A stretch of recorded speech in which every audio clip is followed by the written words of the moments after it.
Today's December 8th, 2020, and this pandemic has been going on for almost a year.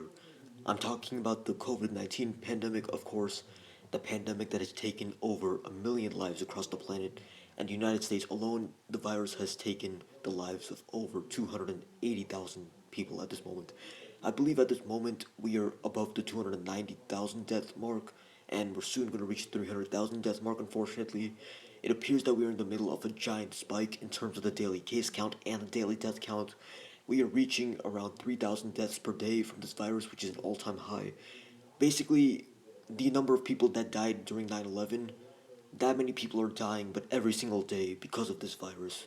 But despite all of this bad news, I actually have some good news in this video, and it's actually very good news. Just earlier today, just several hours ago, in fact, the first people in the world took the vaccine for the COVID 19 disease that were not a part of a trial.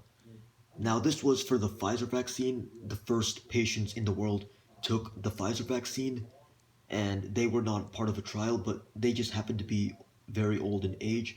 And this vaccine is being prioritized for people most at risk of getting seriously harmed by the virus, and that would be mostly older people. So, the people who are getting this vaccine first are older people, and the people that were vaccinated today in the past hours, they were all older people. Now, the first people in the world to get vaccinated by the Pfizer vaccine were in the United Kingdom because the United Kingdom has already approved of the Pfizer vaccine. They've already given the green light for the Pfizer vaccine, and they're allowing that vaccine to be distributed to people in the country. And today they started actually giving the vaccine to its citizens. And like I said, they're starting with the older citizens because they're the ones who are more likely to die from the virus or get seriously harmed by it if they contract the disease. So it turns out that today at 6:31 a.m., not in United States time, but in United Kingdom's time, in their time zone, because this was taking place in United Kingdom. They're the ones who actually gave the green light for the vaccine. They're the ones who are actually giving the vaccine first. But today at 6:31 a.m. in United Kingdom's time zone, a 90-year-old woman named Margaret Keenan, she's actually a grandmother, it turns out, but a 90-year-old woman got the vaccine today at around 6:31 a.m. Now, the Pfizer vaccine is one of the vaccines that require two doses in order to be a lot more effective. I actually read somewhere that if you take only one dose of the Pfizer vaccine, then the effectiveness rate is around 52%, just above 50%, which means that if you just take the first dose but not the second, then your chances of getting the virus is around a 50-50 chance. You either get it or you don't. The chances are about even, but if you take both doses, then your chances of getting the virus plummet to around 6% if you come into contact with someone else with the virus, meaning that there's a 94% chance that you don't get the virus even if you come into contact with someone else with the virus if you take both doses like you're supposed to. But this woman took the first of the two doses today, and I guess in a few weeks from now she will have to take the second dose be in order for the vaccine to be fully effective. And this happened today, this morning actually, at University Hospital in Coventry. And this happened less than a week after the United Kingdom actually approved of the vaccine. I think I mentioned this in one of my videos, but just last week or so, United Kingdom gave the green light for the Pfizer vaccine, and I believe the United States is quickly following along with that also as well. And apparently, there's some reports actually that Trump declined a deal to purchase extra Pfizer vaccines back in the summer. So, unfortunately, we're not going to have access to as many vaccines from Pfizer as we otherwise would have had. And it turns out that that might actually make it so that it takes longer for us to reach herd immunity in the United States. But getting back to the United Kingdom vaccines, the vaccinations in that country. So this woman who got it, Margaret Keenan, it turns out that she's going to turn 91 next week. And like I said, she's a senior citizen. She's actually very old. And that is why she was prioritized to get this vaccine. Everyone who got the vaccine, everyone who has gotten it so far that were not in a trial, they got it because they are at serious risk of getting harmed by this virus if they get it. So that would be senior citizens or people with debilitating pre-existing conditions. But Margaret Keenan, 90-year-old woman, first one to get the vaccine, and she's going to turn 91 years old next week. The second person in the world to get this vaccine, like I said, is also in the United Kingdom. They are the only country that has actually given the green light to actually start distributing the vaccine to its citizens. The second person, funnily enough, his name is William Shakespeare. I was really confused when I saw that at first. I was thinking about the poet from like the 1500s, but apparently that's his actual name, William Shakespeare. Now, he's an 81-year-old man, and he was the second person in the world to get this vaccine. And 81 is also a pretty old age. Not as old as 90, but that is still pretty old. That is still an old enough age to where he would be at serious risk of getting killed by this virus if we were to contract it. So it would make sense that people like him and the other women would be prioritized in this whole process. So he was the second person to receive this vaccine. I believe he received the vaccine soon after that first woman did, Margaret Keenan did. So they are the first two people in the world to actually get this vaccine. Today is a historic day. These two people, they will be historic in that they are the first people to receive this vaccine. They represent the beginning of the end of this pandemic. I think today, December 8th, 2020, represents the beginning of the end of COVID 19. Emphasis on beginning. Keyword beginning. Notice how I'm saying the beginning of the end of this pandemic and not just the end of this pandemic. I say that because we still have a long, long ways to go before we actually reach the point at which this virus is no longer a major threat to our lives. There is still a long ways to go before this vaccine can get to at least 70% of the population, if not more, both in the United States and especially across the planet. I think it's very important, I've said this in a previous video, it's very important that this is a global effort, meaning that we need to make sure that as many countries as possible can distribute vaccines to their population because if one country has the virus, there is potential for that country, its people, to spread it to other countries if they travel, for example, or if they immigrate. So I think that it's very important that this becomes a global effort, meaning that we take care of this virus in as many countries as possible. Before I move on to what I'm going to talk about next, I would like to talk about another patient who took the COVID 19 vaccine earlier today. Obviously, this person was also in the United Kingdom. This is the only country in the world that has officially given the green light to start giving the vaccine to its people. This person's name is Jill Rogers, and apparently her husband died back in April because of this virus, unfortunately. But she was one of the first people to receive this vaccine in Sussex, southern England, today. And she is an 86-year-old.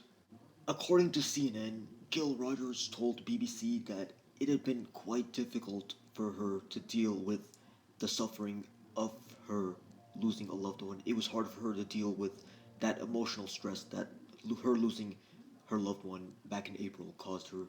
And I guess that also gave her a sense of isolation ever since that happened. This is not limited to her experience. This is not unique to her. This is what millions, maybe even billions of people have been experiencing across the world.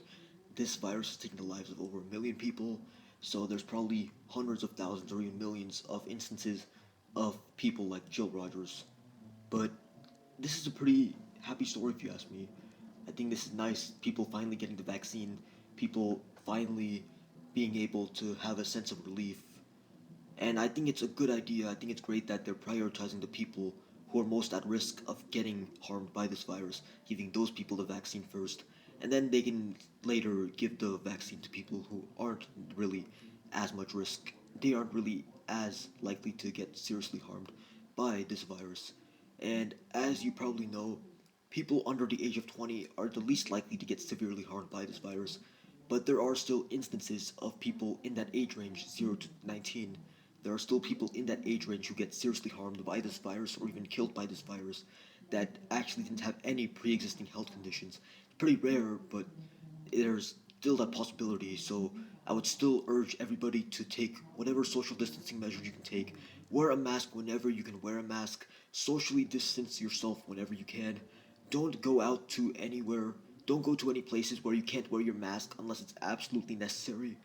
These are just basic tips I think that everyone should take in order to deal with this virus because we're in the absolute worst moment of this pandemic in terms of how many people the virus is spreading to, how many lives this virus is taking.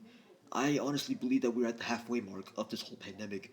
I said this at the beginning of the end of the pandemic, but I also think that we're at the halfway mark, the climax of the pandemic, if you ask me. I think that from March of this year, or I guess really it was December and January, December of last year to January of this year, that is when the virus first started spreading to humans, but that was only in China. And then it started spreading to other countries. Then late February, early March is when it actually affected the international community. And from there, it got completely out of control. The United States quickly reached number one in terms of number of cases in total. But ever since then, from March up until December, we have been dealing with this pandemic for many months, and it has taken the lives of thousands in the United States and thousands more across the world. And we haven't really done that good of a job of stopping the spread of this virus, unfortunately, especially in the United States if you compare it to other countries in the world. The United States only has around 4 to 5% of the world's population, but we still have around 20% of the world's deaths in total. I believe that the death count across the world is reaching 1.5 million. The United States is soon going to reach 300,000 deaths in total from this virus. 300,000 is a one-fifth of 1.5 million, so we are right around 20% of the entire world's cases.